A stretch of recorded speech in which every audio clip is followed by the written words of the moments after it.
السلام علیکم. محمد عزیز صدیق اپنے پروگرام میس ویوز کے ساتھ حاضر خدمت ہے. بڑی تکلیف دہ بات ہے، بڑے رقت امیز مناظر ہیں. سیلاب نے جو صورتحال یہاں اپنائی ہوئی ہے، جو مذاق اڑاتے تھے، جو باتیں کرتے تھے، آج فیس کر رہے ہیں. کلاؤڈ برسٹ کب ہوا، جو بات سمجھنے والی. چلیں آج کوشش کریں گے، اصل بات اس طرف آئیں گے کہ وجہ کیا ہے، یہ کیوں کیا ہو رہا ہے اور کیوں کنٹرول نہیں ہو پا رہا، اور اس میں ہمیں آگے کیا کرنا ہے اور کیا فیوچر ہوگا. عمران خان صاحب کی جو لیٹسٹ ٹویٹ اور جو ملاقات، دیکھیں یہی ملاقات اس لیے ہونے نہیں دیتے. اب اس ملاقات نے تھلی ڈال دیے، اور کیا کیا باتیں ہوئی، کچھ باتیں تو بھی آپ کے سامنے آئی نہیں ہیں. اصل جو ایجنڈا اور ایم ہے عمران خان صاحب کا، وہ ہے کیا، ذرا اس پہ گفتگو کریں گے. اور پھر سب سے بڑی بات، آپ کو پتہ ہے توشہ خانہ کا کریڈٹ جو ہے وہ میں اپنے ذمہ لیتا ہوں. جو تفصیلات ہیں وہ میں نے نکلوائی تھی. وہ ہائی کورٹ پہ سارا ڈیٹا آیا، ججمنٹ آئی، اور اس کے بعد کیا کیا کس عرصے میں کہا کہ چیزیں ڈھونڈ کے دینی ہیں، وہ چیزیں ابھی تک آئی نہیں ہیں. اس کی انٹرا کورٹ اپیل گورنمنٹ نے فائل کی ہوئی ہے، اسٹے کوئی نہیں ملا. وہ ساری انفارمیشن دے رہی ہے، وہ انفارمیشن ابھی تک آ کیوں نہیں رہی ہے، ذرا اس پہ گفتگو کر.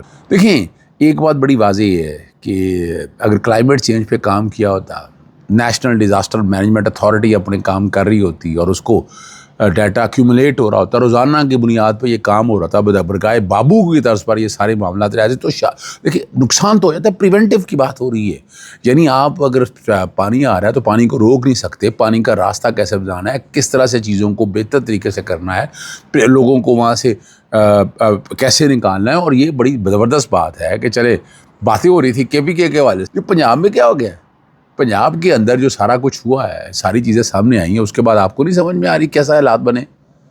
ذرا اس کا جواب تو دینا چاہیے نا، یعنی کیا ہوا ہے. دیکھیں جو بات سمجھنے والی ہے کہ انتظامی غفلتیں، پراپر پلاننگ نہیں ہے، آپ کی توجہ ہی نہیں ہے کلائمیٹ چینج کی طرف. بڑی باتیں ہوئیں کلائمیٹ چینج کے حوالے سے، لیکن آپ نے کیا ابھی تک بتایا نا کہ کیا کچھ کیا. اور میں ذکر کرتا رہتا ہوں کہ وہ لاہور ہائی کورٹ کا کمال ہے، اس کی وجہ سے حالات ایسے بنے اور چیزیں کچھ بہتری کی طرف گئی. یہ بھی آپ کو سمجھنا ہے، یعنی کیسے ان چیزوں کو بہتر کرنا ہے. یعنی یہ بھی کبھی نہیں سوچا ان لوگوں نے.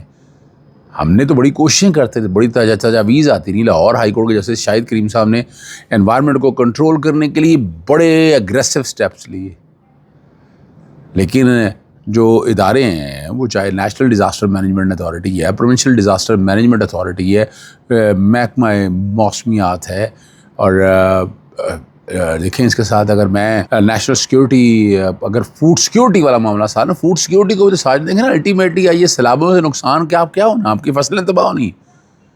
اصل میں وہ ایریاز کلٹیویٹ کے حالات پوزیشن، ڈیفینیٹلی وہ جو اثرات چھوڑ کے جائے گا تو پازیٹیو ہوں گے، وہ تو اس میں کوئی شک نہیں ہے. لیکن ان چیزوں کو سب کو اکٹھا کرنے کے لیے کیا ہے آپ کے پاس؟ آپ تو ابھی تک یہاں نہیں بیٹھ سکے. آپ بیٹھتے اس کے اندر، آپ بیٹھتے اسمبلی کے اندر چیزوں کو لے کر چلتے، بہتر طریقے سے لے کر چلتے کہ اسمبلی میں چیزوں کو کیسے کنٹرول کرنا ہے، اسمبلی میں کیسے دیکھنا ہے. آپ نے تو وہی کوشش اور کاوش نہیں کی. یہ بتایا نا کہ کیا کوشش اور کاوش آپ کی ایسی ہے جو یہ بتا سکے، جو یہ ثابت کر سکے کہ نہیں بھی اس چیزوں کو اس طرح سے لے کر چلنا تھا، آپ نہ کر سکے.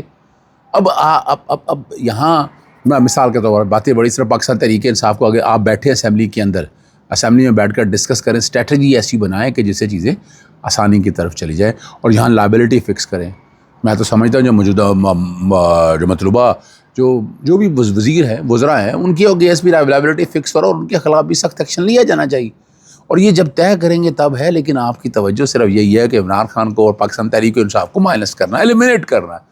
تو یہ آپ کی نیشنل اگر سوچ ہو، اگر یہ ہو کہ اس ملک کو کیسے اس بھنور سے نکالنا ہے، تو شاید وہ توجہ ہٹ جاتی ہے عمران خان صاحب کی طرف سے. لیکن عمران خان صاحب نے تو اگلی اسٹریٹجی بڑی خطرناک دے دی ہے آپ لوگوں کے لیے. چلیں وہ کیا ہے، دیکھیں سب سے لوگ اس پہ اعتراض کرتے ہیں، لیکن لاجیکل سمجھنا ہے. عمران خان کہتے ہیں کہ جو نااہلیاں ہوئی ہیں وہ قانون اور آئین کے مطابق نہیں ہے. یہ فلسفی دیکھیں، کوشچن اندر رہ کے یا باہر رہ کے نہیں لڑنے کی بات.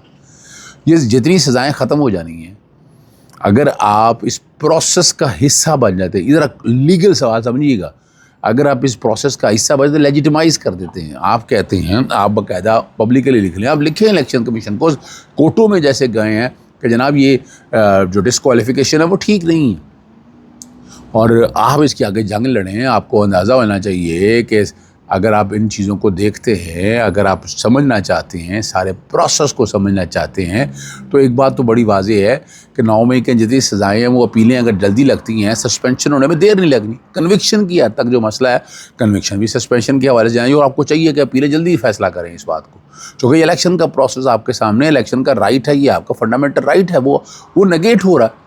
اور الیکشن کمیشن جو کردار ادا کر رہا ہے، آرٹیکل 63(2) کے تحت لاہور ہائی کورٹ نے تو کہہ دیا کہ پہلے جائیں، جا کے سرنڈر کریں پھر لے کر آئیں. پشاور ہائی کورٹ نے سسپینڈ کر دی ہے. تو اگر آپ اس ڈسپیرٹی میں لانگر رینس میں، یعنی میں یہ نہیں کہہ رہا کہ پارلیمنٹ خالی کر دے، اس پہ فیصلہ کر لیا پاکستان تحریک انصاف نے استعفے دینے کا بھی، یعنی اس پارلیمنٹ کے اندر آپ رہ کے کیا کریں گے. وہ ایک سوال آتا ہے کہ اس پارلیمنٹ کے اندر رہ کے آپ کیا کریں گے، اس پارلیمنٹ میں رہ کے آپ کو ملے گا کیا. اس پارلیمنٹ کے اندر آپ فرض کریں آپ اپنی ایک پوزیشن بناتے ہیں اور آپ سٹے کرتے ہیں تو کیا ملے گا آپ کو. ابھی تک تو الٹیمیٹلی تو آپ یو ہیڈ بیڈلی، یعنی آپ اگر اپوزیشن کے طور پر ہے، آپ کیا رزلٹ لے سکے ہیں. عمران خان صاحب سے ملاقات تو آپ کروا نہیں سکے. عوام کے حقوق کے لیے کیا ہم نے ایسا اس پارلیمنٹ سے اپوزیشن کے طور پر دیکھیں. یہ جمہوری جدوجہد کی بات ہو رہی ہے، باقی تو آئے بیٹھے ہیں. کل وہ آپ کو بتاتے ہیں کہ جناب آپ 26ویں ترمیم میں شامل تھے، ججز کی تعیناتی کے اندر شامل تھے. اس لیے بار بار ذکر کرتا ہوں کہ آپ کو اس سے بھی پیچھے ہٹنا چاہیے. یہ عمران خان صاحب کا احسن ترین فیصلہ ہے جو میں لاجک آپ کے سامنے رکھ رہا ہوں. دوسرا فیصلہ جو ہے عمران خان صاحب کا، وہ کمیٹیوں سے استعفیٰ دینے گیا. دیکھیں یہ پریشر ڈالنے کی بات ہے، پولیٹیکل پریشر ہے. پوری دنیا میں مذاق اڑے گا یا بیٹھ کر بات کریں گے نا پولیٹیکل، یعنی ایسی کمیٹیوں بیٹھ کے وہ کہتے ہیں جی ایڈوانٹیج لے رہے ہیں، آپ فائدے لے رہے ہیں، تو الٹیمیٹلی آپ پیچھے ہٹ جائیں گے. پھر قائمہ کمیٹیوں کے سارے حوالوں سے بھی اور جنید اکبر وغیرہ نے ساری باتیں کہہ دی ہیں. یعنی ان کے لیے دیکھیں گے سمبولک اور پولیٹیکل فیصلے کو بات میں کر رہا ہوں. اور اگر آپ کو پارلیمنٹ میں رہنا ہے تو آپ کو اسٹرانگ اپوزیشن کرنی ہے. اسٹرانگ اپوزیشن کے لیے میں تو تجویز بہتر سمجھتا ہوں کہ محمود اچکزئی کو اور علامہ ناصر عباس صاحب کو سینٹ کے اندر اپوزیشن لیڈر کے طور پر ہے نا. وہ الٹیمیٹلی تو جب آئیں گے اپوزیشن لیڈر چلیں فار دا ٹائمنگ بات ہے. ہاں میں ایک لاجیکل بات جو ہے وہ میں سمجھتا ہوں، وہ کہتے ہیں کہ جب سارا پروسیس چیلنج کیا ہے تو پھر یہ کیوں ویسے بچے، اس کو بچنا نہیں چاہیے. تو یہ ایک لاجیکل بات ہے اور اس بات کو سمجھ بھی آنا چاہیے کہ ہمیں واقعی ایسی پوزیشن ہے. تو یہ والا فیصلہ بھی بنا، اور الٹیمیٹلی اگر استعفوں کی طرف بھی جاتے ہیں تو یہ یعنی وہ یہ کہا جائے کہ اس سے پہلے کیا ہوا. ابھی سوال یہ ہے کہ آپ اب سے اگر پارلیمنٹ کے اندر بیٹھے ہیں، آپ نے اب کیا کر لی ہے. بات نہیں، دیکھیں وہ پولیٹیکل تھنکنگ کی بات ہے کہ رائٹ حکومت ہو، صحیح حکومت ہو، لیجیٹیمیٹ حکومت ہو. تو عمران کی لاجک کمال ہے. کوئی اس کو یوں سمجھے جس طرح مرضی سمجھے، اور ان کا نقطہ نظر بڑا واضح طور پر بڑی کلیئرٹی کے ساتھ ہے. ٹھیک ہے نا جی. تو اس لیے آئی مسٹ اپریشیٹ کہ this is a very wise and right decision. اب آتے ہیں میرا توشہ خانہ کا بڑا مشہور کیس جو ہے. توشہ خانہ پہلے رائٹ لکھا، پھر جسٹس عاصم حفیظ نے فیصلہ دیا کہ سارے اور وہ آپ کو یاد ہے پبلک کروایا گیا. اس توشہ خانہ کے کیس میں عمران خان کے علاوہ بتا دیں کہ اس کے لیے کیا کچھ کیا. سارے ڈیٹے آ گئے.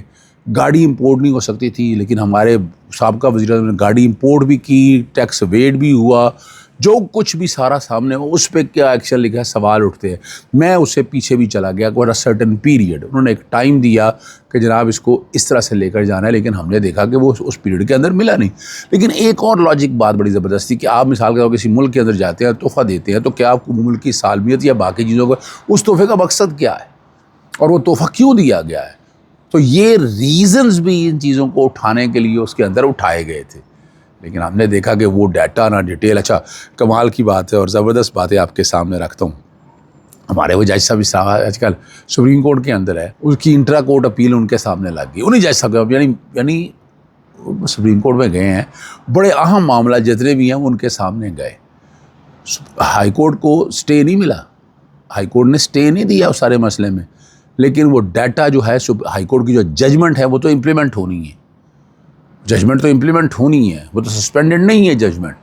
وہ تو بڑے ڈیٹیلیں اور ڈیٹا سارا ریکارڈ کے اوپر منگوا لی ہے.